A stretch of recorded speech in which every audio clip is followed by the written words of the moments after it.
Firman-Lah Tuhan, dialah firman-Mu yang akan menolong kami, melengkapi, mempersiapkan kami menjadi satu umat yang layak di hadapan-Mu. Itulah sidang mempelai perempuan-Mu yang kudus dan tidak bercacat celah saat Tuhan datang kembali. Oleh sebab itu sekali lagi kami mohon, biarlah kiranya pengajaran Tuhan dilimpahkan bagi kami pada malam ini. Urapan Roh-Mu turun atas kami sehingga kami dapat menangkap dengan baik. Di dalam nama Yesus kami sudah berdoa, kami ucapkan syukur. Kami sambut firman-Mu dengan sukacita. Haleluya. Amin. Puji Tuhan. Saya persilahkan kembali duduk. Sekaliannya sidang jemaat yang dikasihi Tuhan. Puji nama Tuhan. Salam sejahtera bagi kita sekaliannya jemaat Tuhan. Salam. Dan salam persekutuan kita Philadelphia. Puji Tuhan, kiranya Tuhan tetap menolong kita, saudaraku, dalam segala perkara, bahkan juga sampai pada kesempatan malam ini, kita boleh tetap ada oleh karena pertolongan Tuhan, pemeliharaan Tuhan yang sungguh ajaib dalam hidup kita, yang boleh kita rasakan dari waktu ke waktu. Saudaraku, tentu kalau Tuhan masih memberikan kita waktu kesempatan adalah kemurahan Tuhan, sebagai bentuk panjang sabar Tuhan bagi kita, supaya waktu-waktu yang Tuhan beri, kesempatan yang Tuhan izinkan bagi kita, kita boleh pakai pergunakan, saudaraku, sebaik mungkin untuk melengkapi, mempersiapkan hidup kita supaya kita layak di hadapan Tuhan ketika Tuhan datang kembali, sehingga kita tidak terseret, saudaraku, tidak masuk kepada penghukuman-penghukuman yang sudah Tuhan persiapkan. Bicara tentang penghukuman-penghukuman, saya sudah menyampaikan, ya saudaraku, 3 bagian penghukuman yang akan ditumpahkan ke bumi, bahkan juga kepada musuh-musuh Allah, kepada manusia fasik yang tidak mau bertobat. 7 dalam bentuk pembukaan meterai, dan 7 dalam bentuk peniupan sangkakala, dan 7 dalam bentuk cawan murka Allah tanpa campuran. Saya sudah menerangkan, saudaraku, bagaimana penghukuman melalui meterai-meterai yang dibukakan. Sebuah kitab yang ditunjukkan dan dimeteraikan dengan 7 meterai, lalu satu persatu meterainya itu dibuka, maka terjadilah penghukuman-penghukuman. Setelah 7 meterai itu berlanjut kepada peniupan sangkakala.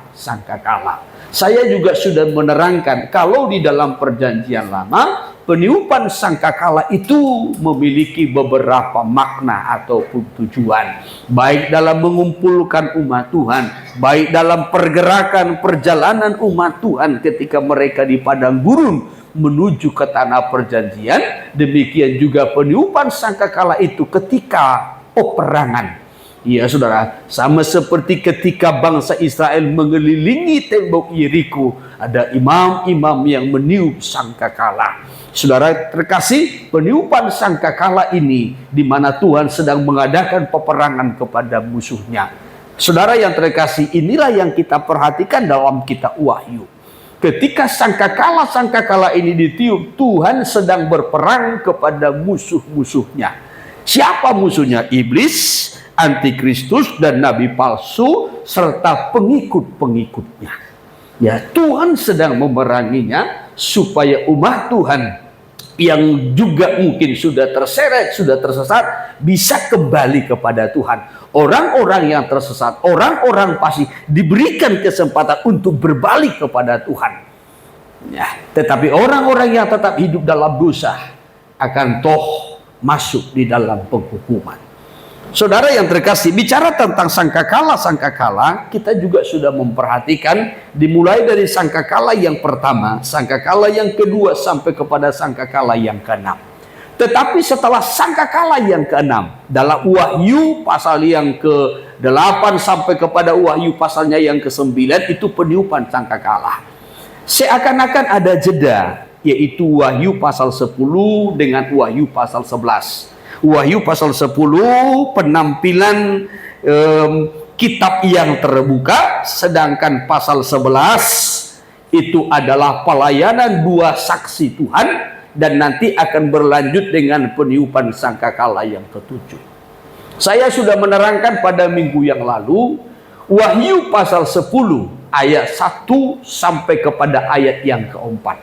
Dalam penglihatan Rasul Yohanes diperlihatkanlah ya satu atau seorang malaikat yang kuat, katanya. Ya, malaikat yang kuat turun dari sorga.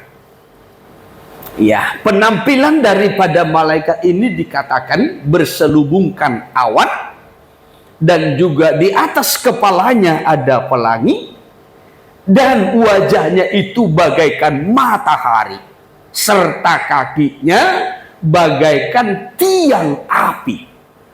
Lalu di dalam ayat 2 dikatakan di tangannya atau ia memegang sebuah kitab yang terbuka. Ya, sebuah kitab yang terbuka. Lalu ia berseru, dan seruannya itu bagaikan auman singa. Saya sudah menerangkan pada minggu yang lalu, memang di situ dikatakan seorang malaikat, tetapi saya sudah menyampaikan ya dengan ayat-ayat dan juga saudaraku penampilan Allah ya sama seperti Yesus ketika naik ke sorga, ia berselubungkan awan, dan Allah itu juga dikatakan matahari, dan penampilan ya tahta Allah dan tahta anak domba dalam Wahyu pasal 4 sampai pasal 5 itu di sorga itu ada pelangi di atas kepalanya. Ya, maka malaikat ini saya katakan pada minggu yang lalu merujuk kepada pribadi Yesus. Dan lebih jelas itu dalam ayat 2, di tangannya ada kitab yang terbuka. Ya, yang layak menerima kitab dan membuka materai daripada kitab itu hanya Yesus anak domba Allah yang telah menang. Ini yang saya sudah terangkan saudaraku pada minggu-minggu yang lalu, termasuk juga minggu yang lalu kita melihat ya malaikat ini menunjuk kepada pribadi Yesus. Ketika ia berseru bagaikan suara singa yang mengaum, maka 7 guru itu juga memperdengarkan suaranya. Ketika 7 guru memperdengarkan suaranya, Yohanes hendak menulisnya pada kitab, tetapi dilarang, jangan tulis, tetapi materaikanlah. Ya, materaikan. Ya, ini saya sudah terangkan. Saya yakin kita tidak perlu kembali ke belakang, tetapi saya mau lanjutkan dari ayat 5 sampai kepada ayatnya yang ke-7. Ya, minggu yang lalu kita sudah lihat ayat pertama sampai ayat 4. Ya, bagaimana malaikat itu juga menjejakkan kakinya, kaki kanan di laut, sedangkan kaki kirinya di darat. Ya, ini bicara tentang kepemilikan. Saya juga sudah terangkan hal ini. Tetapi malam ini kembali kita akan perhatikan ayat 5 sampai kepada ayatnya yang ke-7. Mari saya minta dibacakan dulu. Demikian firman Tuhan. Iya. Dan malaikat yang kulihat berdiri di atas laut dan di atas bumi, Terus. mengangkat tangan kanannya ke langit. Iya, terus. Dan ia bersumpah demi Dia yang hidup sampai selama-lamanya, Iya. yang telah menciptakan langit dan segala isinya, Terus. dan bumi dan segala isinya, Iya, dan lanjutkan. laut dan segala isinya. Terus. Katanya, Iya. tidak akan ada penundaan lagi. Ayat 7. Tetapi pada waktu bunyi sangkakala dari malaikat yang ke-7, yaitu apabila ia meniup sangkakalanya, Iya. maka akan kenaplah keputusan rahasia Allah, Terus. seperti yang telah diberitakan kepada hamba-hambanya, yaitu para nabi. Iya, puji Tuhan, saudaraku. Ya, kembali kita perhatikan dengan teliti dari ayat 5 sampai kepada ayat 7. Ya, supaya rahasia yang tertera di dalam kitab Wahyu ini betul-betul kita pahami dengan baik. Saya berulang-ulang menyampaikan bukan mengerti hanya sekedar suatu pelajaran saja ataupun logos, tetapi mengerti supaya kita betul-betul tahu apa yang harus kita perbuat, sehingga kita terhindar dari penghukuman-penghukuman yang akan Tuhan tumpahkan. Iya, nah kembali dikatakan begini ayat 5. Ya, dalam ayat 5, dan malaikat yang kulihat berdiri di atas laut dan di atas bumi. Ya, jadi kalau kita mundur ke atas ayat 1 sampai kepada ayatnya yang keempat, ya, dikatakan kaki kanannya itu menjejakkan kakinya ke laut, sedangkan kaki kirinya itu di darat. Kaki yang bagaikan tiang api. Iya, mengangkat tangan kanannya ke langit. Jadi satu kakinya di laut, satu di darat, lalu mengangkat tangannya ke langit. Apa tujuannya? Perhatikan ayatnya yang ke-6. Dan ia bersumpah demi Dia yang hidup sampai selama-lamanya. Ya, bersumpah demi Tuhan, demi Dia yang hidup sampai selama-lamanya, yang telah menciptakan langit dan segala isinya, dan bumi dan segala isinya, dan laut dan segala isinya, katanya tidak akan ada penundaan lagi. Ayat ini lebih lagi mengokohkan, ya, bahwasanya malaikat yang dimaksudkan di situ menunjuk kepada pribadi Yesus. Kenapa demikian? Ya, kalau kita meneliti Alkitab, perjanjian lama sampai kepada perjanjian baru, kita tidak akan menemukan malaikat bersumpah. Ya. Kita tidak akan menemukan ada pernah malaikat bersumpah, tidak. Tetapi kalau Allah bersumpah, itu banyak ayat yang menyatakan. Termasuk kepada Abraham pun Allah pernah berjanji. Dan bukan hanya berjanji, tapi bersumpah. Kalau malaikat saudara tidak akan temukan di dalam Alkitab pernah bersumpah. Ya, tidak. Ya, jadi ayat ini lebih lagi mengokohkan bahwasanya malaikat itu yang dimaksudkan, yang dilihat oleh Rasul Yohanes, menunjuk kepada pribadi Yesus. Karena ia mengangkat tangannya dan bersumpah. Ya, bersumpah. Apa isi sumpahnya? Isi sumpahnya ini, tidak akan ada penundaan lagi. Ya, tidak akan ada penundaan lagi. Nah, kembali saudaraku, saya mau sampaikan, ya, kalau malaikat itu tidak pernah bersumpah. Bahkan kalau kita melihat dalam perjanjian baru pun, manusia saja, orang percaya itu dilarang bersumpah.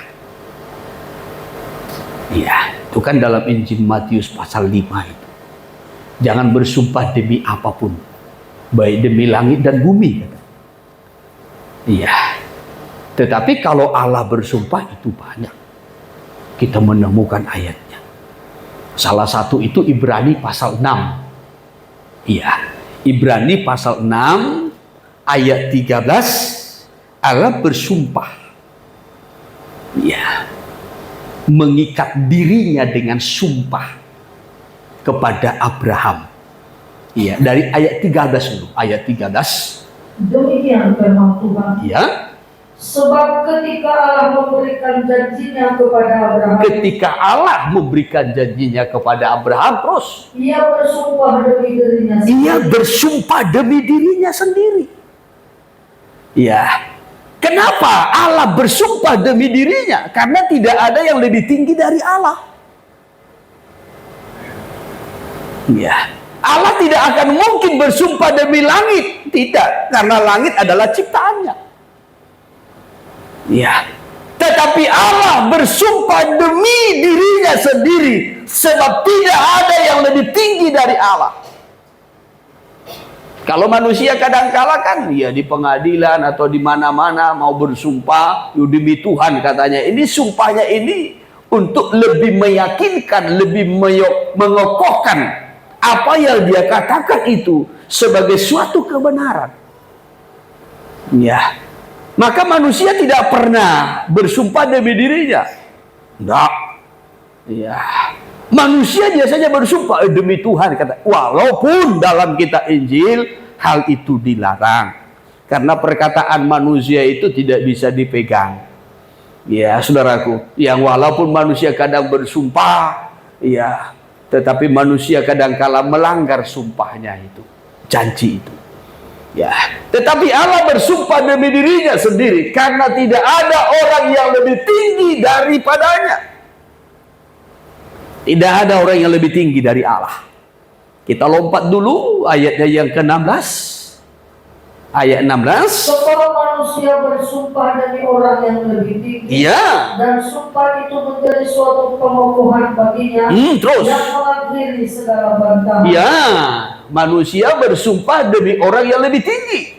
Ya, dan sumpah itu menjadi suatu pengokohan baginya yang mengakhiri suatu perbantahan. Tetapi Allah terus. Karena itu, Ya. untuk lebih meyakinkan mereka yang berhak menerima janji itu, Ya. akan kepastian putusannya, Terus. Allah telah mengikat dirinya dengan sumpah. Iya, jadi untuk memastikan janji Allah itu, ya, kepada orang-orang percaya, kepada orang-orangnya, maka Allah mengikat dirinya dengan sumpah.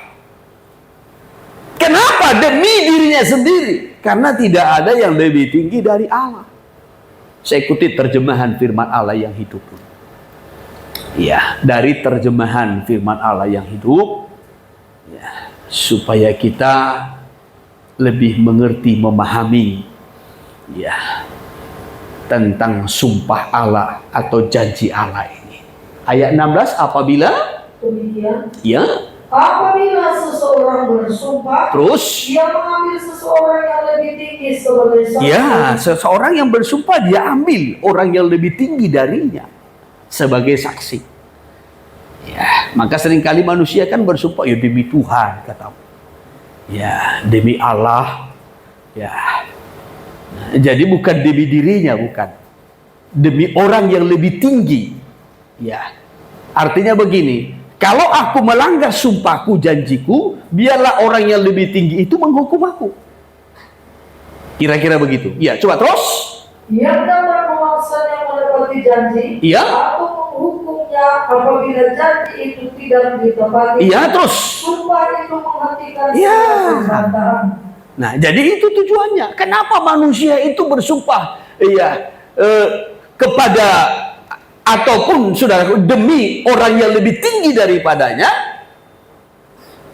supaya kalau dia tidak mampu menepati janji itu, orang yang lebih tinggi itu akan menghukum. Tetapi Allah bersumpah demi dirinya karena tidak ada yang lebih tinggi dari Allah.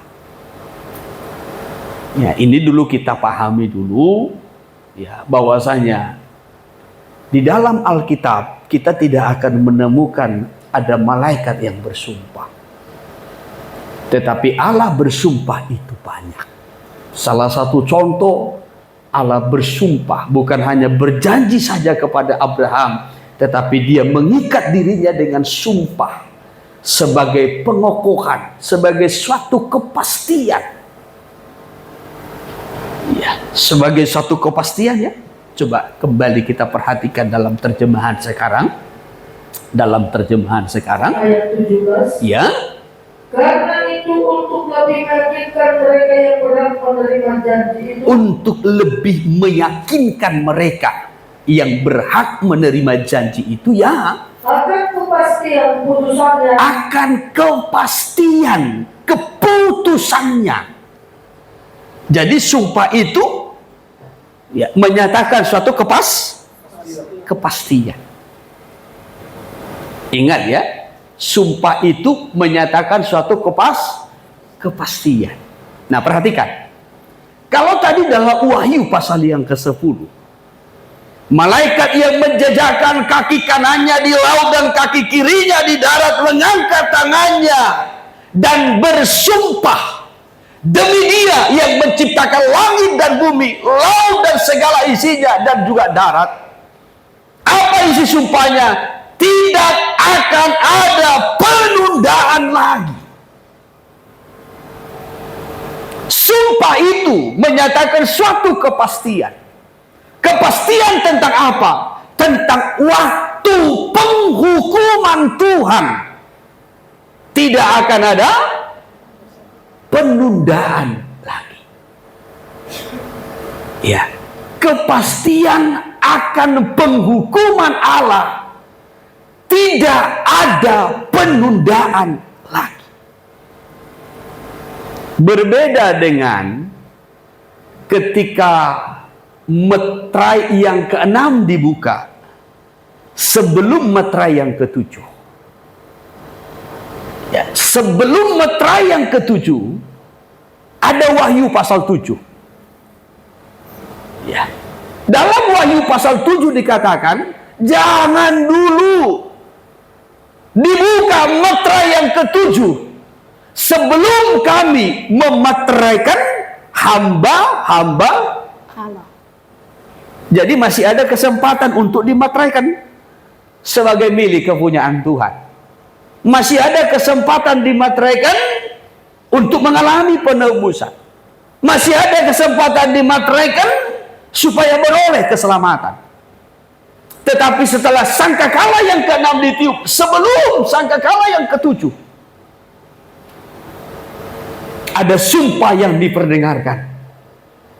Tidak akan ada penundaan lagi. Tidak lagi ada kesempatan. Ya, sumpah berbicara tentang kepastian.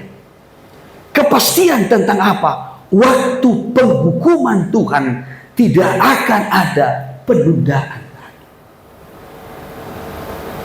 Sebelumnya Tuhan banyak menunda penghukuman. Banyak. Salah satu contoh, saudaraku, Tuhan berencana menghancurkan kota Niniwe. Ya toh? Kalau kita membaca tentang kitab Yunus, ya, maka Tuhan mengutus Yunus untuk menyampaikan satu berita kepada orang-orang Niniwe. Ya, orang-orang Niniwe sebenarnya bukan orang-orang Israel, bukan. Ya, Niniwe itu bukan di wilayah Israel. Ya, kalau kita melihat Niniwe itu kan ada di wilayah yang sekarang ini Iran dan Irak itu. Ya, daerah Asyur. Ya. Tetapi ketika orang-orang Niniwe mau bertobat, Tuhan menunda. Ya. Tuhan sudah persiapkan penghukuman. Maka khotbah Yunus, 40 hari lagi kota ini akan dihancurkan Tuhan. 40 hari lagi kota ini akan dihancurkan Tuhan. Orang-orang ini bertobat, meredakan hati, mereka berpuasa. Lalu Tuhan menunda penghukuman itu. Bahkan kita mundur lebih jauh lagi. Ya. Pada zaman Nabi Elia, ya saudaraku, nah, dan masa peralihan kepada Elisa. Pada waktu itu raja di Israel adalah Raja Ahab, yang nama istrinya adalah Izebel. Dan kerajaan itu banyak dikendalikan oleh Izebel. Ya. Sampai mempengaruhi nabi-nabi Tuhan untuk menyembah nabi-nabi Baal dan Asma. Dan mereka betul-betul tersesat dan terpengaruh. Dan Nabi Elia pernah menyembelih nabi-nabi itu. setelah Elia memperlihatkan Tuhan yang benar melalui korbannya. Setelah itu Ahab dengan Izebel tidak bertobat. Maka dalam 1 Raja-Raja pasal 22 kembali peristiwa bagaimana Izebel istri Ahab merebut kebun anggur Nabot. Ya, merebut bagaikan merampas, mengambil dengan paksa, karena Nabot tidak mau menjual. Apa yang Tuhan katakan tentang Ahab? Maka Tuhan mempersiapkan hukuman bagi Ahab dan keluarganya, termasuk istrinya pun akan diseret-seret anjing. Ya, itu nubuatannya. Ya. Tetapi ketika Ahab mendengar itu, Ahab merendahkan hati dan bertobat. Sehingga Tuhan masih mengurungkan niatnya untuk menghukum. Ya, mari sebentar saya kutip 1 Raja-Raja pasal 21 ya, pasal 21. Saya kutip dari ayat 21 saja. Ayat 21. Iya. Sesungguhnya aku akan mendatangkan malapetaka kepadamu. Terus Aku akan menyapu ibu dan melenyapkan setiap orang laki-laki dari keluarga Ahab. Iya. Baik yang tinggi maupun yang rendah kedudukannya di Israel. Iya. Tuhan akan sapu. Ya, kalau disapu, saudaraku, ini betul-betul sampai bersih. Yang besar, yang kecil pun akan disapu. Ya, dibersihkan terus. Dan aku akan memperlakukan keluargamu sama seperti keluarga Yerobeam bin Nebat. Terus. Dan seperti keluarga Baesa bin Ahia. Iya, terus. Oleh karena itu menimbulkan sakit hatiku. Terus. Dan oleh karena itu mengakibatkan orang Israel berbuat dosa. Iya, lanjutkan 23 juga. Ya. Apa kata Tuhan tentang Izebel? Bayangkan. Ya, Tuhan berkata istrimu Izebel akan digigit dimakan anjing. Ya, di luar tembok. Ya. Maka kalau kita melihat cerita tentang Izebel itu nanti itu jatuh dari atas. Dari jendela. Ya, setelah jatuh mati, anjing menyeret-nyeretnya. Ya. Jadi Tuhan menubuatkan bagaimana kehancuran keluarga daripada Ahab ini, bahkan juga sampai kepada keturunannya, bahkan kepada setiap orang laki-laki dari keluarga Ahab katanya. Coba terus dulu.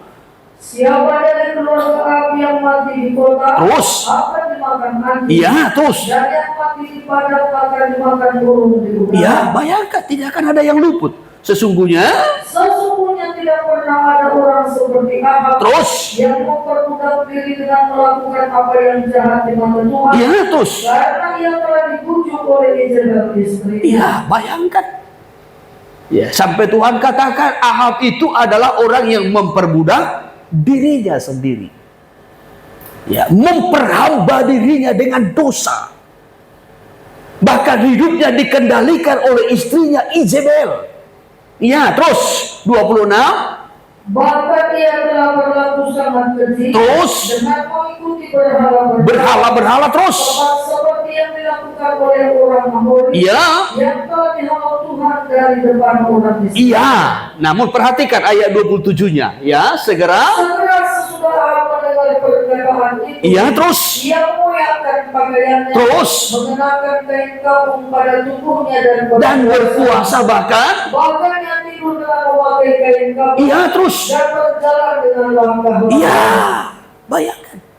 Setelah ia mendengarkan nubuatan yang disampaikan oleh Tuhan, maka Ahab merendahkan hati.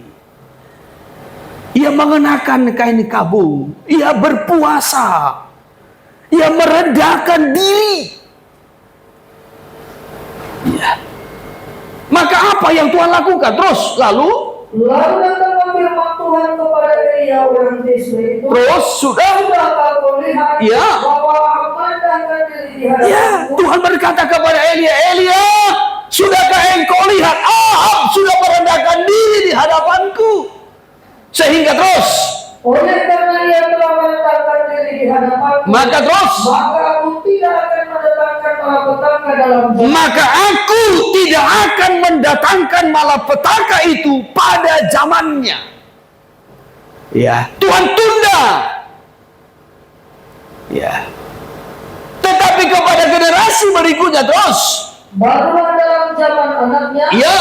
aku akan mendatangkan malapetaka atas keluarganya. tetapi nanti pada zaman anaknya, aku akan mendatangkan malapetaka. Kenapa? Ya, karena anaknya di kemudian hari pun tidak memiliki hati yang takut akan Tuhan. Maka pada zaman itulah Tuhan menggenapi janji itu. Tapi yang saya mau kutip dari kisah ini, dari peristiwa ini, Tuhan menunda penghukumannya. Walaupun Tuhan sudah menubuatkan, Tuhan sudah berfirman, Tuhan sudah sampaikan melalui Elia, bahwasanya Tuhan akan menghukum keluarga Ahab. Tetapi karena Ahab datang dengan kerendahan hati, ia berbalik kepada Tuhan, menyadari dia insaf. Maka Tuhan menunda penghukuman itu. Dan Tuhan katakan kepada Eli, lihat Ahab merendahkan hati. Maka pada zamannya hukuman itu tidak kutimpakan. Nanti pada generasi anak, baru hukuman itu akan kugenapi, kata Tuhan. Ya, saudara yang terkasih, dari sini kita belajar apa yang Tuhan firmankan, apa yang Tuhan janjikan, Tuhan pasti akan tepati. Sekalipun mungkin ada banyak penundaan-penundaan yang Tuhan lakukan tentang penghukuman, tetapi penghukuman Tuhan itu akan tetap berlangsung. Ya, akan tetap berlangsung. Sekalipun kita masih diberi waktu, kesempatan, kemurahan Tuhan ketika kita masih merendahkan hati. Tetapi ketika kita kembali kepada dosa, hidup dalam kesombongan, keangkuhan, Tuhan akan menggenapi janjinya. Nah, hal yang sama kalau kita kembali kepada Wahyu pasal 10. Dalam Wahyu pasal 10 tadi, maka malaikat itu mengangkat tangannya ke langit dan bersumpah. Apa isi sumpahnya? Tidak akan ada penundaan lagi. Sumpah menunjukkan, menyatakan tentang kepastian. Ya, tentang kepastian. Kepastian tentang apa? Kepastian tentang waktu penghukuman Tuhan tidak akan ditunda, ya, tetapi akan dilaksanakan. Ya. Sekalipun waktu-waktu sebelumnya, baik perjanjian lama sampai waktu kita sekarang ini, mungkin saudaraku ada banyak penundaan-penundaan penghukuman Tuhan. Ya. Bahkan kalau kita belajar tentang peta zaman, toh sudah seharusnya Tuhan datang. Ya, kalau kita ikuti peta zaman, waktu kedatangan Tuhan tidak lama lagi. Ya. Maka zaman Allah Roh Kudus akan berakhir. Ya. Tetapi kenapa Tuhan mengadakan banyak penundaan-penundaan? Sehingga dunia sekarang ini masih tetap ada, masih utuh. Ingat 2 Petrus pasal 3. Tuhan tidak lalai menepati janjinya. Sekalipun ada orang yang menganggapnya sebagai suatu kelalaian. Tetapi ingat kalimat berikutnya, namun ia sabar terhadap kamu, supaya jangan seorang pun yang binasa, melainkan berbalik dan bertobat. Jadi kalau sampai sekarang ini dunia ini ada karena panjang sabar Tuhan, karena kesabaran Tuhan.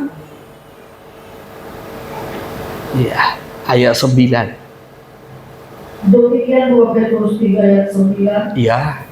Tuhan tidak lalai menepati janjinya. Ya, terus. Sekalipun ada orang yang menganggapnya sebagai kelalaian. Ya. Tetapi ia sabar terhadap kamu ya. Karena ia menghadapi supaya jangan ada yang binasa. Terus. Melainkan supaya semua orang berbalik dan bertobat. Itu yang Tuhan rindukan.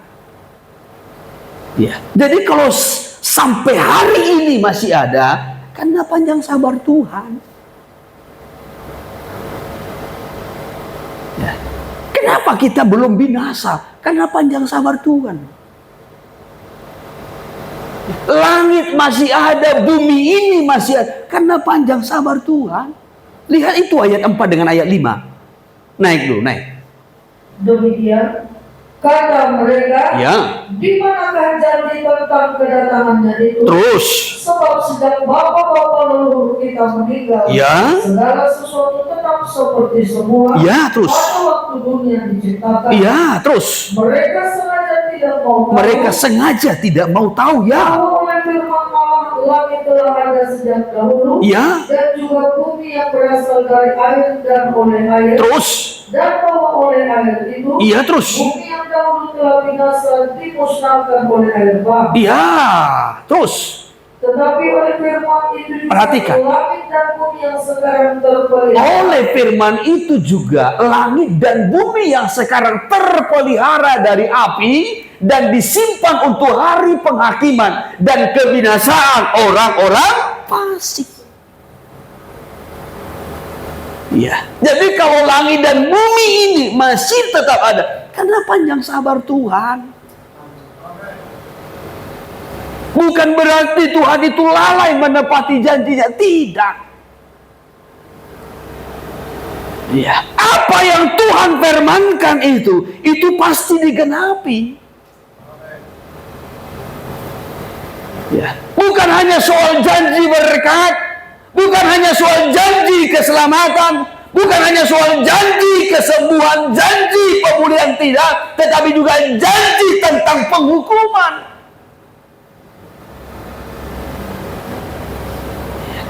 Kalau Tuhan berjanji bahwasanya bumi ini akan dihukum, langit dan bumi akan berlalu, itu pasti akan digenapi. Ya. Pelajaran yang sangat penting yang mau kita kutip dari sini adalah setiap janji Tuhan itu pasti akan digenapi. Termasuk soal penghukuman. Maka kita tidak boleh lalai dan tidak boleh main-main dengan dosa. Ya. Konsekuensinya maut. Upah dosa ialah maut, kematian. Ya. Kita bersyukur ada kemurahan Tuhan, tetapi jangan lupa. Ya. Dosa itu ada konsekuensinya. Sekalipun mungkin sebagian manusia merasa aman, ya masih hidup dalam dosa, hidup dalam penyembahan berhala, hidup dalam kesombongan, tidak mau tahu ya dengan perkara-perkara rohani, malas secara rohani, ya saudaraku, tetapi merasa aman karena masih ada panjang sabar Tuhan. Tetapi saya mau sampaikan panjang sabar Tuhan itu ada batasnya, ada titiknya. Ya. Sampai pada waktu tertentu yang sudah Tuhan tetapkan. Maka dikatakan tadi tidak lagi ada penundaan. Hanya seringkali kan manusia ketika mendapat panjang sabar Tuhan bukan justru dipergunakan. Ya, kalau kita pengkhotbah mencatat seperti ini, karena kejahatan manusia itu tidak langsung dihukum ketika manusia itu berdosa, sehingga manusia itu tetap hidup dalam kejahatannya. Tetapi ingat, tidak ada kebahagiaan di dalam dosa. Kita pengkhotbah ya. Ya, mari saya ikuti sebentar dalam kitab pengkhotbah pada pasalnya yang ke-8 dari ayat yang ke-11. Demikian firman Tuhan. Ya. Oleh karena hukuman terhadap perbuatan jahat tidak segera dilaksanakan, Maka hati manusia penuh niat untuk berbuat jahat. ya. Jadi karena tidak langsung dihukum, sehingga manusia itu merasa aman, nyaman. Ya. Dan tidak bertobat. Ya. Karena merasa, oh Tuhan gak langsung menghukum. Tuhan panjang sabar. Ya. Tuhan berkemurahan, Tuhan Maha Pengampun. Ya. Sehingga manusia itu kembali mengulang-ulang dosanya, merasa aman dalam dosa. Kadang melayani pun, tetapi tetap merasa aman dalam dosa. Ya, melayani pun, ya, tetapi hidup tidak berubah.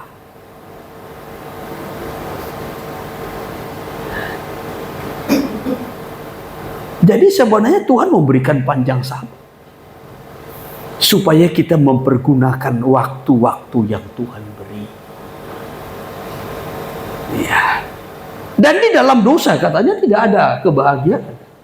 Walaupun orang yang berdosa dan yang berbuat jahat 100 kali hidup lama. 100 kali hidup lama. Namun aku tahu Ya. bahwa orang yang takut akan Allah akan beroleh kebahagiaan. Terus sebab mereka takut terhadap hari raya. iya. Jadi walaupun orang berdosa itu ya umur panjang. Ya. Tetapi umur panjang bukan karena berkat. Ya. Jadi umur panjang tidak selamanya karena berkat kan? Tetapi karena Tuhan masih memberikan kesempatan. Persoalannya umur panjang dipergunakan. Kan orang senang kalau umur panjang. Ya, dinyanyi-nyanyiin lagi. Ya, orang tua umur panjang, tambah umurnya nyanyi-nyanyikan sama anaknya. Happy birthday to you. Ya, happy birthday daddy.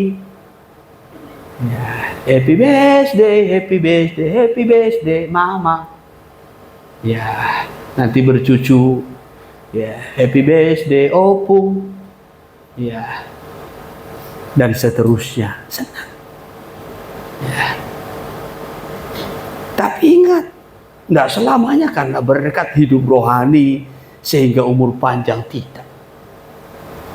Orang jahat pun bisa umur panjang. Kenapa umur panjang? Karena Tuhan berikan dia kesempatan untuk beroleh keselamatan.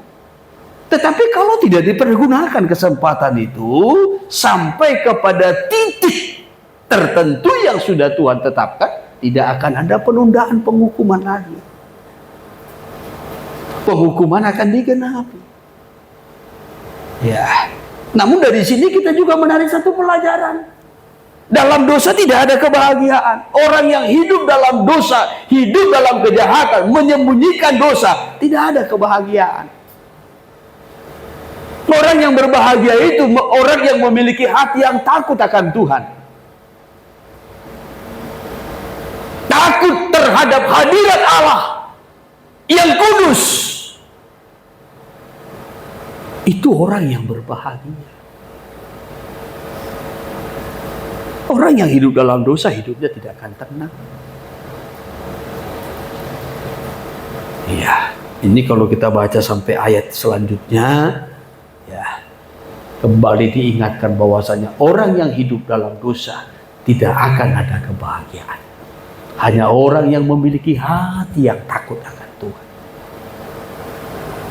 takut akan hadirat Tuhan. Ya, puji Tuhan, saudara. Kita kembali kepada Wahyu pasal yang ke-10. Dalam Wahyu pasal yang ke-10 tadi kita sudah membaca dari ayat 5 sampai kepada ayat 7. Dalam ayat 6, sumpah yang diperdengarkan itu adalah tidak akan ada penundaan lagi. Ya, tidak ada penundaan lagi. Perhatikan ayat 7. Ya, ayat 7. Tetapi pada waktu bunyi sangkakala dari malaikat yang Nah, perhatikan. Waktu bunyi sangkakala dari malaikat yang ketujuh. Berarti sangkakala yang ketujuh tidak akan ada penundaan. Ya. Sangkakala yang ketujuh itu tidak akan ada penundaan. Ya. Nah, dikatakan ketika sangkakala yang ketujuh ini ditiup oleh malaikat yang ketujuh, ya dikatakan terus, maka yaitu apabila ia meniup sangkakalanya, ya maka akan genaplah keputusan rahasia Allah. Maka akan genaplah keputusan rahasia Allah. Apa yang digenapi? Keputusan rahasia Allah. Ya, terus. Seperti yang telah diberitakan kepada hamba-hambanya, yaitu para nabi. Iya, seperti yang diberitakan kepada hamba-hambanya para nabi. Ya. Jadi ketika sangkakala yang ketujuh itu ditiup, tidak akan ada penundaan lagi. Ya, tetapi genaplah rahasia keputusan Allah yang sudah diberitakan melalui hamba-hambanya para nabi. Bicara tentang rahasia Allah. Rahasia Allah yang dimaksudkan di sini adalah rahasia kerajaan sorga. Rahasia kerajaan Allah. Bukan rahasia tentang penyelamatan ya orang-orang di luar Israel, tidak. Ya, bukan. Tetapi rahasia tentang kerajaan Allah. Karena kalau kita pelajari kitab Efesus pasal 3, Efesus pasal 3, di situ ada rahasia Allah juga. Yaitu rahasia bagaimana Tuhan menyelamatkan bangsa-bangsa di luar Israel. Di luar Yahudi. Ya, itu mulai dari ayat 1 ya. Coba judulnya dulu. Rahasia panggilan orang-orang bukan Yahudi. Ya, ya. Di situ ada rahasia panggilan untuk orang-orang Yahudi yang masuk di luar Yahudi ya, di luar Yahudi yang masuk menjadi tubuh Kristus. Tetapi bukan itu yang dimaksudkan. Iya, karena penyelamatan orang-orang di luar Yahudi, nabi-nabi perjanjian lama tidak pernah menubuatkan. Tidak pernah menubuatkan itu. Iya. Yang walaupun dalam perjanjian baru ya, Tuhan menaruh beban kepada Rasul Paulus supaya orang-orang di luar Yahudi juga itu diselamatkan. Ya. Bahkan kepada Petrus juga pernah diberi satu penglihatan. Ketika Tuhan menjangkau Kornelius. Sampai Petrus sendiri pun heran. Ya, masa Tuhan menyelamatkan orang-orang di luar Yahudi kan begitu. Ya, Petrus sendiri heran. Ya, awalnya Petrus pun menolak. Tapi karena Tuhan berkata, Tuhan dengan bagaikan memaksa, makan, lakukan, tunaikan tugasmu. Kata Tuhan, maka Petrus pun melakukan. Apalagi dalam perjanjian lama, zaman nabi-nabi. Nabi-nabi tidak pernah menubuatkan tentang bagaimana Tuhan menyelamatkan bangsa-bangsa di luar Yahudi. Tidak. Ya. Jadi dalam Efesus pasal 3 ini, rahasia penyelamatan terhadap bangsa-bangsa di luar Yahudi. Bukan itu rahasia yang dimaksud. Tetapi soal rahasia kerajaan Allah. Ya, Yesus berkata begini kepada murid-muridnya dalam Markus pasalnya yang keempat ayat 11. Kepadamu diberi kuasa untuk mengerti rahasia kerajaan Allah. Sedangkan kepada yang lain disampaikan dalam bentuk perumpamaan. Tetapi kepadamu diberi kuasa untuk mengerti rahasia itu, katanya. Ayat 11 ya. Jawabnya, kepadamu telah diberikan rahasia kerajaan Allah. Diberikan rahasia kerajaan Allah Tetapi kepada orang-orang luar segala sesuatu disampaikan dalam perumpamaan. Tetapi kepada orang-orang luar disampaikan dalam suatu bentuk perumpamaan. Tetapi kepadamu diberi kuasa untuk mengerti tentang rahasia. Rahasia kerajaan Allah yang dimaksudkan di situ adalah kerajaan 1000 tahun damai. Kerajaan 1000 tahun damai. Di mana kerajaan 1000 tahun damai ini? Ini hanya dapat kita mengerti, kita pahami di dalam Kristus Yesus. Saya mau menyampaikan, orang yang masuk surga adalah orang yang berhasil masuk dalam kerajaan 1000 tahun damai. Sekali lagi, orang yang akan masuk ke surga adalah orang yang berhasil masuk dalam kerajaan 1000 tahun damai.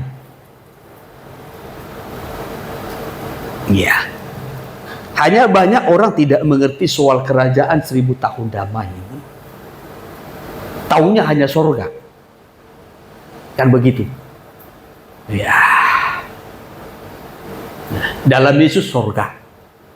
Dalam Yesus surga. Kemana tujuanmu? Surga. Tetapi jangan lupa, orang yang akan masuk ke surga itu adalah orang yang berhasil masuk dalam kerajaan 1000 tahun damai. Maka kita perlu mengerti, memahami soal kerajaan Allah, soal kerajaan 1000 tahun damai. Kerajaan 1000 tahun damai itu masih di bumi. Tapi bukan lagi bumi yang sekarang ini. Saudara, tetapi bumi yang sudah dibaharui. Dunia yang sudah dibaharui. Bukan lagi seperti bumi yang sekarang ini yang sudah rusak, hancur oleh karena dosa. Bukan.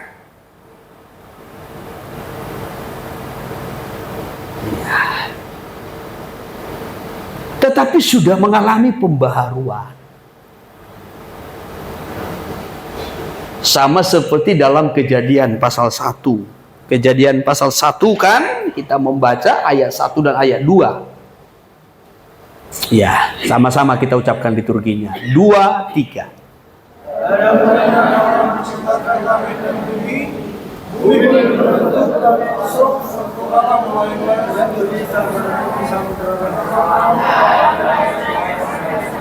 Jangan dipotong-potong. Mulai sekarang dihafal liturginya ya, supaya nanti pas di bulan Desember Natal kita nanti mantap dengan suara yang kuat, yang keras. Ada amin? Pada mulanya Allah menciptakan langit dan bumi. Sudah diciptakan Tuhan toh? Tetapi langit dan bumi yang diciptakan oleh Allah itu dirusak, dikacaukan oleh iblis yang sudah dilempar dari sorga. Maka dilanjutkan ayat 2-nya, dikatakan bumi belum berbentuk, hilang bentuknya. Karena sudah dirusak oleh iblis. Kenapa dirusak iblis? Karena iri, cemburu. Sebab Allah berencana menciptakan manusia. Maka bumi yang sudah diciptakan oleh Allah dirusak, dikacau oleh iblis. Maka dikatakan bumi belum berbentuk dan kosong, gelap gulita menutupi samudra raya, maka dikuasai kegelapan. Ya, siapa penguasa kegelapan? Iblis. Ya, karena sudah rusak maka Allah hendak memulihkannya. Sebab Tuhan sudah berencana untuk menciptakan manusia dan menempatkan manusia itu di bumi yang sudah dibentuk Tuhan. Maka roh Allah melayang-layang di atas permukaan air.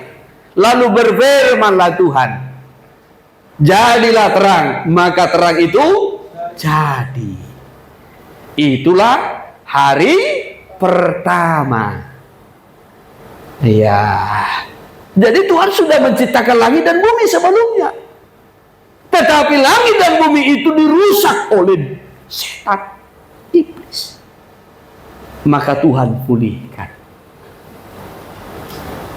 Ya, setelah Tuhan pulihkan, Tuhan menciptakan terang, cakrawala, ya, bahkan tumbuh-tumbuhan, benda-benda penerang dan seterusnya serta manusia. Lalu manusia itu ditempatkanlah di Taman Eden. Kembali setan bereaksi, ya, hendak menggagalkan rencana Tuhan kepada manusia, sehingga manusia itu jatuh dalam Taman Eden yang indah dulu juga rusak.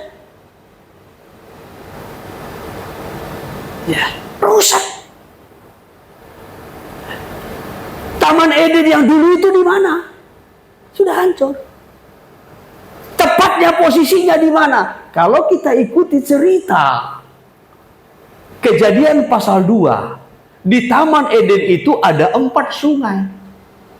Sungai yang pertama Pison, yang kedua Gihon, yang ketiga Tigris, yang keempat Efrat. Di mana sungai ini sekarang? Sungai ini sekarang ada di wilayah Iran, Irak. Yang sekarang. Maka kalau saudara lihat di peta, ya, mana sungai Tigris, mana sungai Efrat, itu manjang dari Iran ke Irak, ke Baghdad, wilayah Asyur. Ya, tapi sekarang kan sudah rusak. Bukan lagi seperti Taman Eden dulu. Ya, apa yang merusaknya? Iblis. Karena apa? Manusia sudah jatuh dalam dosa. Tapi nanti kembali lagi, ya, kalau sudah waktunya, Tuhan akan menghukum dosa. Dan semua orang yang terlibat dalam dosa, dan orang yang cinta dosa, Tuhan akan hukum. Ya, sebelum sangkakala yang ketujuh ditiup, maka diserukanlah, tidak akan ada penundaan lagi. Sangkakala yang ketujuh akan ditiup. Penghukuman yang ketujuh melalui sangkakala harus dikenapi. Setelah itu nanti berlanjut kepada penumpahan cawan murka Allah. Lalu nanti akan berlanjut langit dan bumi yang sekarang ini, yang sudah dihancurkan nanti oleh Tuhan melalui penghukuman-penghukuman, Tuhan pulihkan kembali.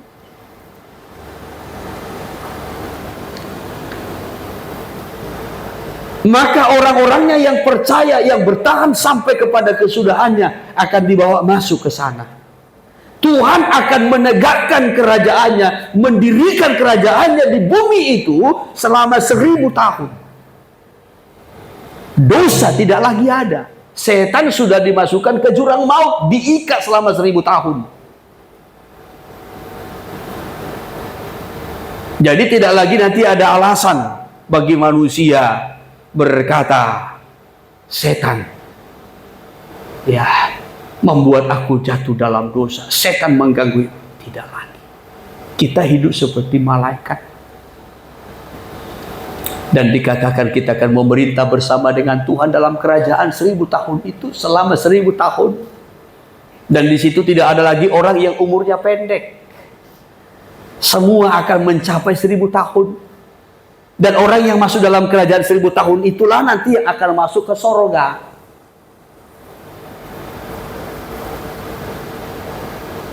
Bisa ditangkap?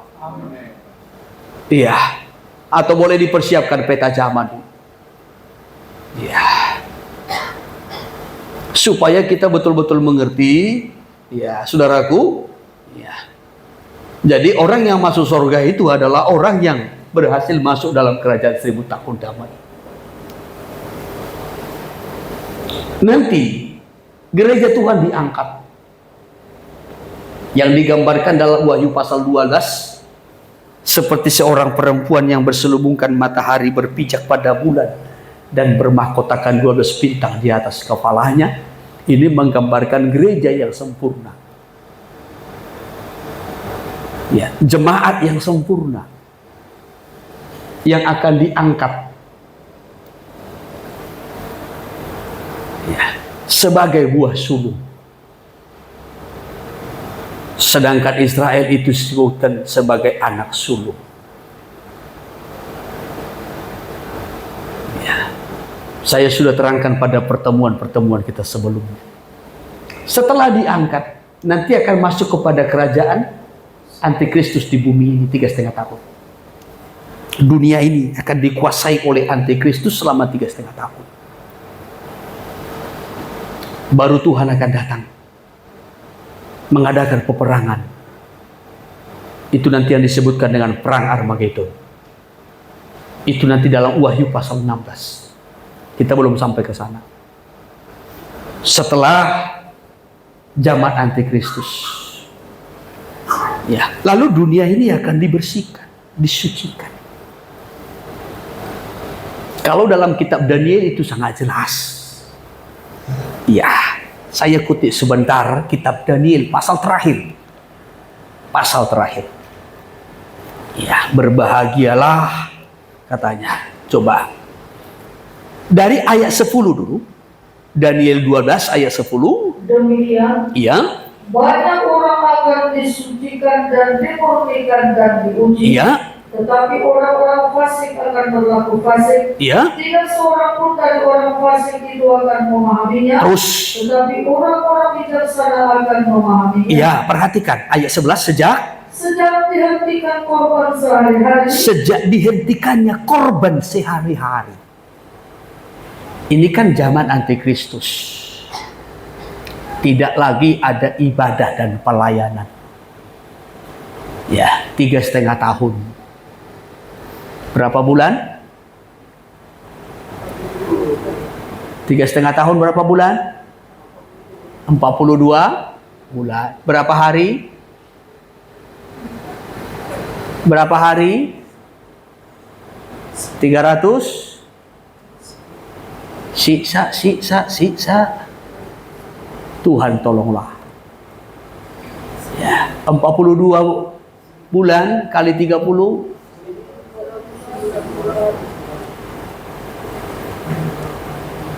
Berapa? Tuhan ampunilah mereka. 1.260 hari. Ya. Setelah 1.260 hari, perhatikan, ada beberapa hari. Ya, ini masa pembersihan terhadap bumi, di mana Tuhan akan menegakkan kerajaannya di bumi. Coba terus lanjutkan. Dan ditegakkan dewa-dewa kekejian. Iya, terus. Yang membinasakan itu. Iya, terus. Ada 1.290 hari. Iya. Jadi dari 1.260 hari ke 1.290 hari, ada berapa hari itu? Ada 30 hari. Ya, masa di mana dunia ini, bumi ini akan dibersihkan. Berbahagialah terus. Berbahagialah orang yang tetap menanti-nanti dan Iya. sampai 1.335 hari. Iya. Ya, saudara yang terkasih, kalau kita melihat setelah zaman, mana petanya? Setelah zaman Antikristus, maka dunia ini nanti akan dibersihkan, disucikan. Dan Tuhan akan membawa orang-orangnya masuk dalam kerajaan 1000 tahun damai itu. Ya, untuk menegakkan kerajaan Allah di bumi. Selama 1000 tahun. Itu yang sering disebutkan dengan zaman milenium. Ya, zaman milenium. 1000 tahun. Damai di bumi. Tapi dalam kerajaan 1000 tahun damai itu, perhatikan saudara. Ya, di mana Kristus Tuhan sebagai raja. Ya, sebagai raja. Ia Tuhan sebagai raja. Maka segala makhluk harus sujud menyembah kepadanya. Karena dia raja. Yang kedua, karena dia raja, semua titahnya ataupun firman-Nya harus ditaati, dipatuhi. Perintah raja itu telah dipatuhi. Nggak boleh main-main dengan titah raja. Hukumannya mati. Iya. Maka kalau kita mau masuk dalam kerajaan 1000 tahun damai, hal yang pertama yang perlu kita perhatikan penyembahan kita.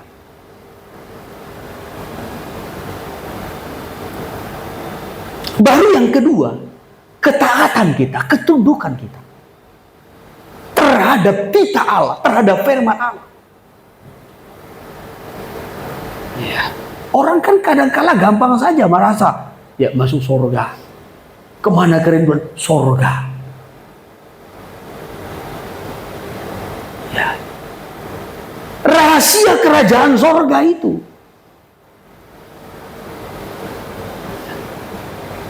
Ini bicara yang pertama-tama tentang kerajaan 1000 tahun damai. Untuk mengerti tentang rahasia itu, enggak gampang. Ya, enggak gampang.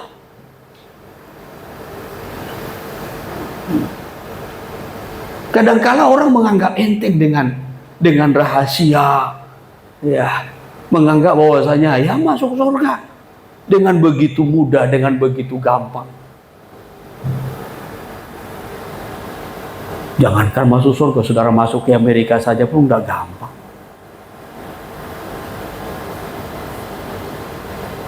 Negara yang paling sulit mengurus visa itu Amerika.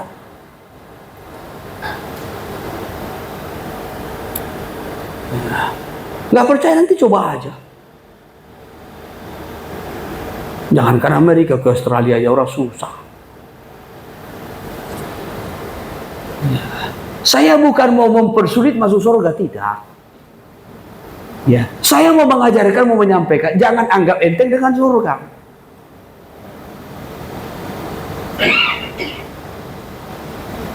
Ya. Rahasia yang dimaksudkan rahasia Allah itu, yang disampaikan oleh para nabi dari sejak perjanjian lama, itu tentang kerajaan surga. Tentang kerajaan surga yang dimaksudkan mulai daripada kerajaan 1000 tahun damai. Orang yang lolos, yang berhasil masuk ke dalam kerajaan 1000 tahun damai, inilah yang akan masuk surga. Kerajaan 1000 tahun damai itu belum surga, tapi suasananya suasana surga. Maka dikatakan kerajaan 1000 tahun damai di bumi. Ya, bukan di sorga, di bumi. Sorga kita kan bukan di bumi,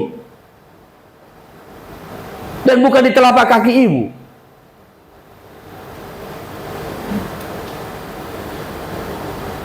Ya, sorga yang sesungguhnya itu di atas. Kekekalan.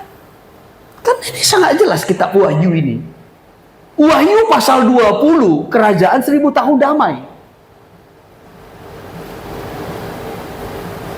Nanti pada pasal 21 dengan pasal 22 baru. Ya, langit baru, bumi baru. Yerusalem baru. Ya. Dikatakan, lihatlah aku menjadikan segala sesuatunya baru. Tidak lagi ada perkabungan, tidak lagi ada duka cita, tidak lagi ada kutuk laknat, tidak.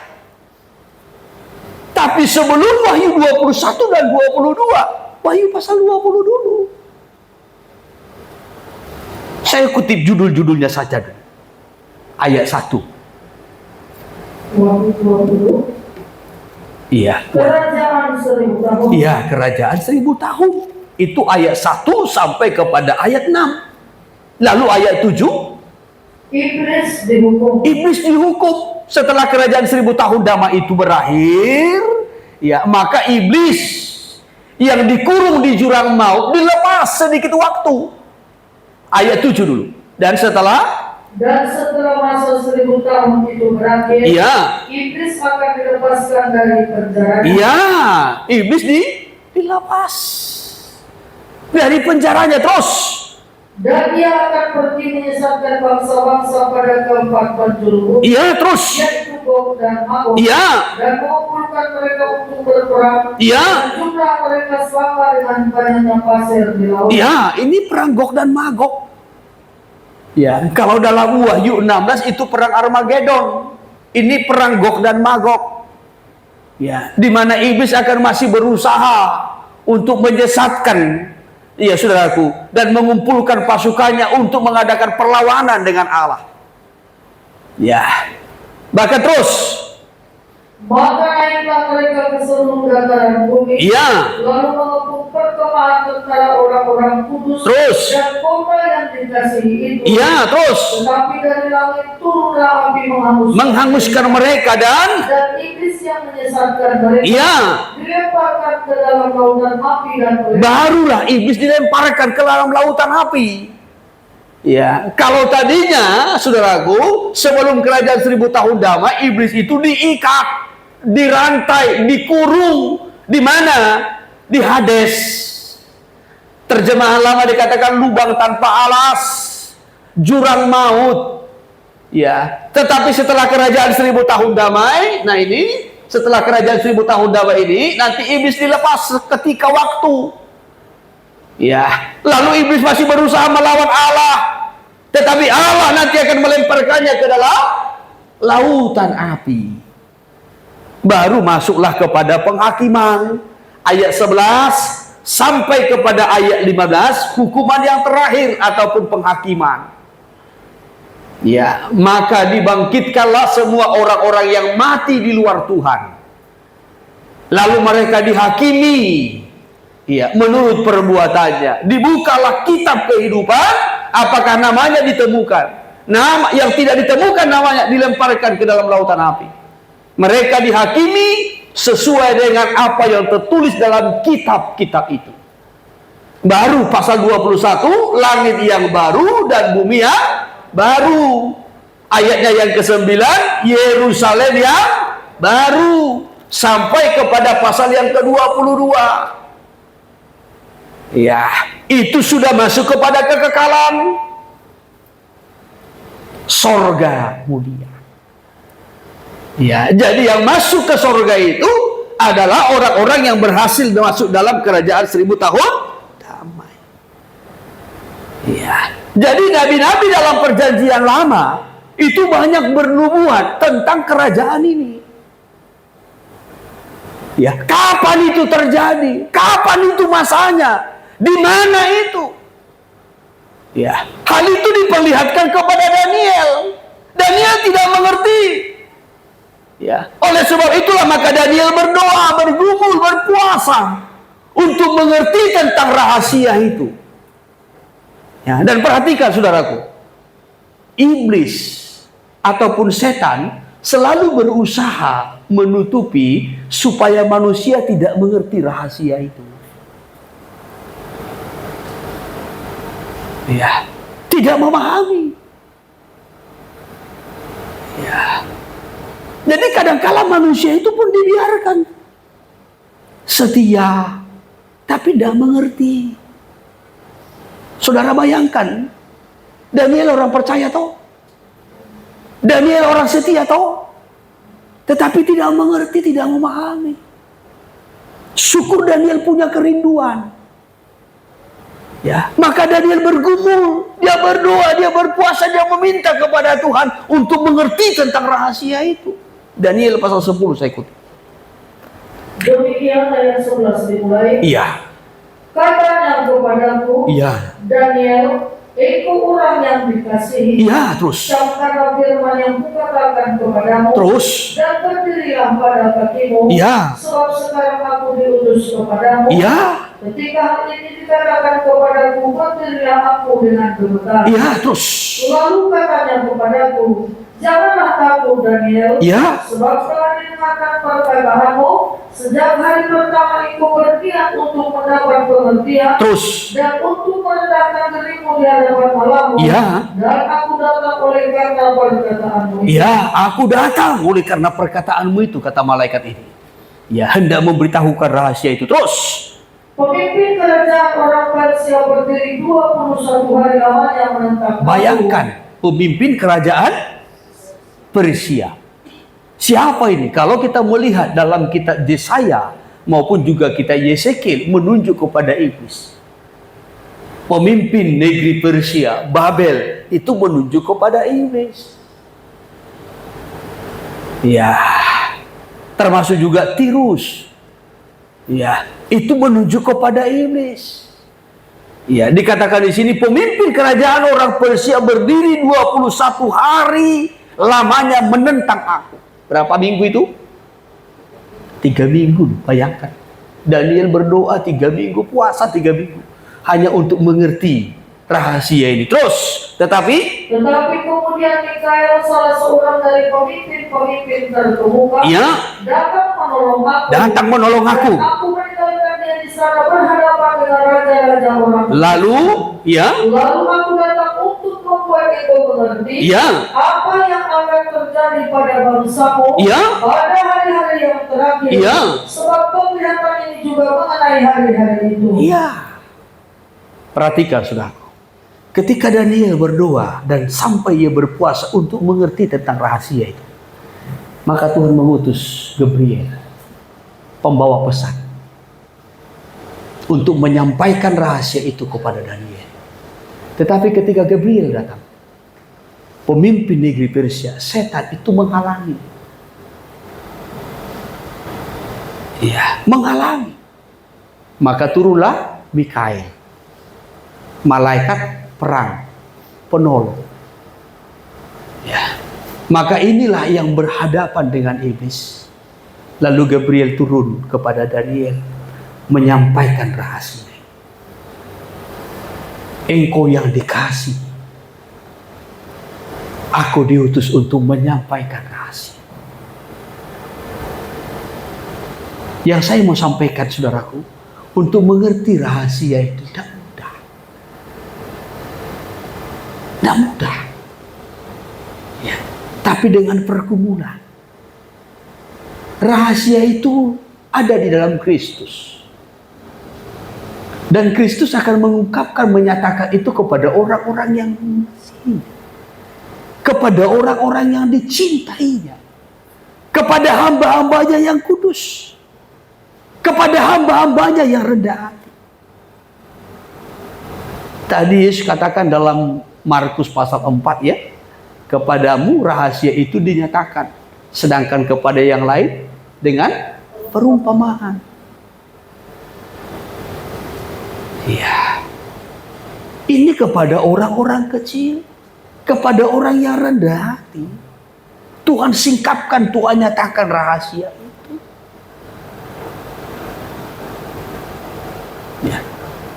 Kita percaya bagus. Kita bertekun, kita setia bagus.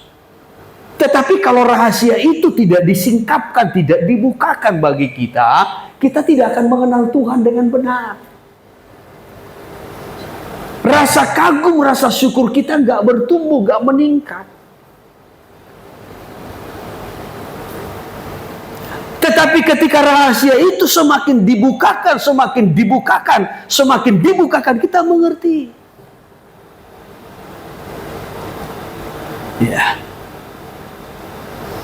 Kitab Kolose pasal 2, Kolose pasal 2, ayat 1 dimulai. Demikian firman Tuhan. Iya. Karena aku mau supaya kamu tahu betapa beratnya perjuangan yang kulakukan untuk kamu, dan untuk mereka yang di Laodikia, dan untuk semuanya yang belum mengenal pribadi. Betapa beratnya perjuangan yang kulakukan, kata Paulus. Terus, supaya hati mereka terhibur, dan mereka bersatu dalam kasih, sehingga mereka memperoleh segala kekayaan dan keyakinan pengertian, dan mengenal rahasia Allah, yaitu Kristus. Mengenal rahasia Allah, yaitu Kristus. Rahasia Allah, yaitu Kristus. Kristus inilah yang akan menjadi raja dalam kerajaan itu. Ialah yang akan menegakkan, mendirikan kerajaannya di bumi selama 1000 tahun. Coba terus. Sebab di dalam Dia tersembunyi segala harta hikmat dan pengetahuan. Terus. Hal ini kukatakan supaya jangan ada yang memperdayakan kamu dengan kata-kata yang indah. Sebab meskipun aku sendiri tidak ada di antara kamu, tetapi dalam roh aku bersama-sama dengan kamu. Dan aku melihat dengan sukacita tertib hidupmu dan keteguhan imanmu dalam Kristus. Jadi dari sini kita melihat rahasia itu hanya ada di dalam Kristus. Hanya orang yang memiliki hubungan yang mantap, yang dekat dengan Kristus lah, yang akan mengerti Kristus, akan menyingkapkan rahasia itu. Kalau kita percaya dengan Yesus bagus. Tetapi kalau kita tidak memiliki hubungan yang erat dengan Yesus, rahasia itu tidak akan disingkapkan.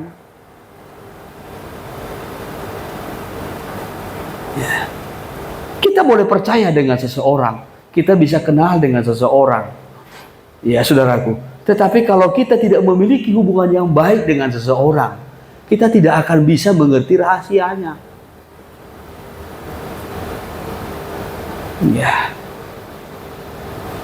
Saudara kenal dengan saya, saudara percaya kepada saya. Tapi kalau saudara tidak memiliki hubungan yang erat dengan saya tidak akan memberitahukan kepada saudara rahasia saya. Bisa tangkap toh?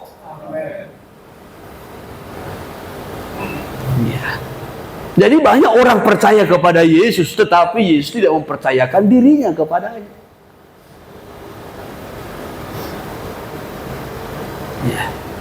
Sehingga tidak mengerti mana kerajaan 1000 tahun damai, mana surga. Siapa yang masuk dalam kerajaan 1000 tahun damai? Apa ketentuannya? Tidak mengerti. Kristus di sana raja. Bagaimana sikap kita? Penyembahan.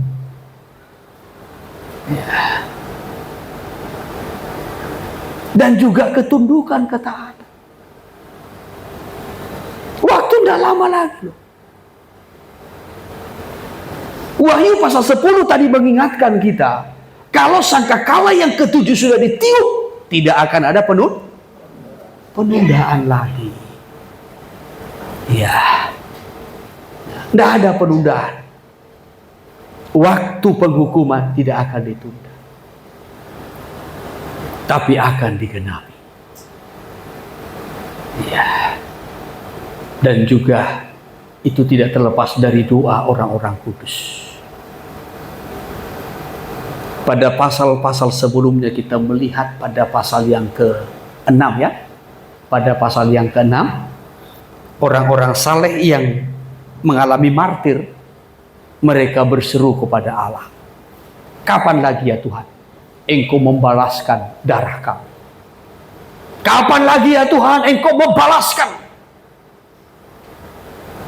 apa yang diperlakukan kepada kami?